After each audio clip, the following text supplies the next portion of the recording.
নমস্কার বন্ধুরা, আজ তৈরি করছি একদম সাধারণ একটি ঝোল। প্রথমে কাতলা মাছ, আলু পটল ভালো করে ভেজে নিয়েছি। ভেজে নিয়ে ওই তেলের মধ্যেই সব দিয়ে হলুদ গুঁড়ো আর নুন, কেবলমাত্র হলুদ গুঁড়ো আর নুন দিয়ে এটাকে আমি ভালো করে সিদ্ধ করে নেব।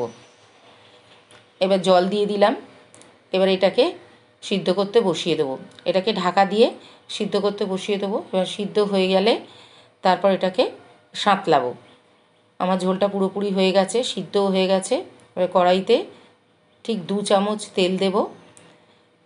তেলটা গরম হয়ে গেলে এর মধ্যে কালো জিরে আর কাঁচা লঙ্কা, 4টে কাঁচা লঙ্কা লম্বায় চিড়ে চিড়ে এটা ফোড়ন দিয়ে দেবো।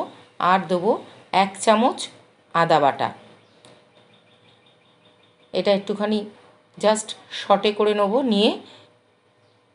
সটে করে নিয়ে ওই সিদ্ধ করা ঝোলটা এর মধ্যে ঢেলে দেব। সটে করা হয়ে গেছে।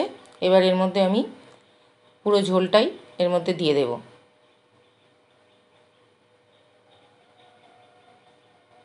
আর এর মধ্যে আর একটা জিনিস আমায় দিতে হবে, সেটা হচ্ছে বেশ কিছুটা গোলমরিচ গুঁড়ো। এই কাঁচা লঙ্কা আর গোলমরিচের ফ্লেভার থাকবে এই ঝোলটায়, গরম গরম ভাতের সঙ্গে খুব ভাল লাগে।